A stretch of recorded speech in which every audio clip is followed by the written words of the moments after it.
नमस्कार दर्शक बंधु मु सुपाली स्वागत करछि मोर यूट्यूब चैनल ओडिया ब्लॉग सुपाली को। तो मु आज आपण मानक पई गोटे नुआ रेसिपी नहीं कि आछि। तो मु आज आपण मानक गोटे रेसिपी देखैबी।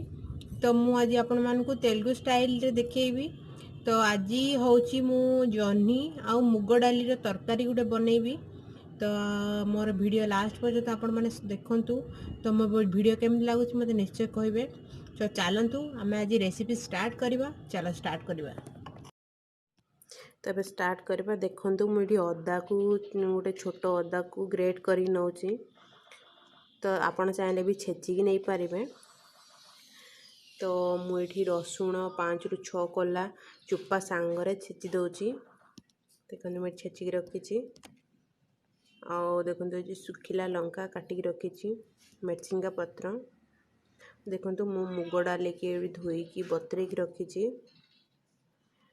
तो ये देखो कड़े नहीं कड़े रे मु 3 स्पून तेल पकेबी।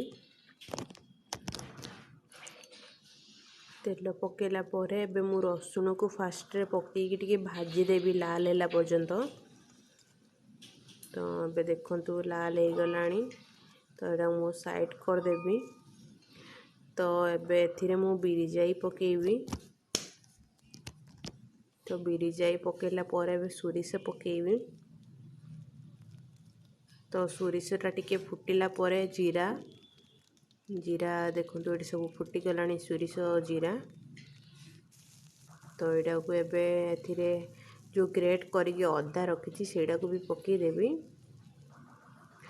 तो ता साइड रे एबे मु हेंगु गुटे स्पून पकोची। देखंतु हेंगु टिके पकेली। एबे मिर्चिंगा पत्र पकेली धोईकी रखी। तो तापर एबे जो सुखिला लंका को छोट छोट करी काटिकी रखी। तो सेटा को एबे पकई देबी। तो यहाँ को एबे देखंतु मु भल भावे मिसई दोची। तो देखंतु मुझे भल भाव मिसई देली। तो देखंतु इन सब मिसई देली सब भल भाव मसला हो गला। तो ये देखंतु जो मुग जाई कि मु बतुरे की रखी गोटे 5 ରୁ 10 मिनिट। तो सेटा को एबे पकई दोची मसला सांगरे।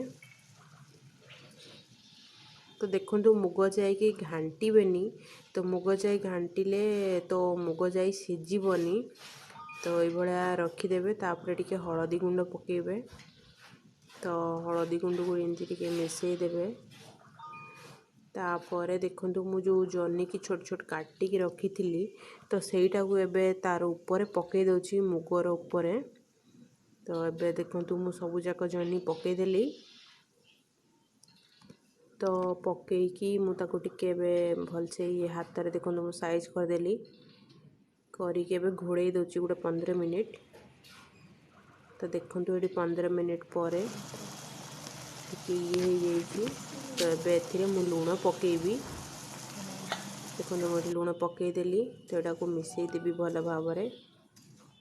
तो देखंतु ये भल भावरे मुग डाली भी सिझी जाइछि जहनी भी सिझी जाइछि। तो हमर आपण माने मोर वीडियो तो लास्ट पर्यंत देखिले।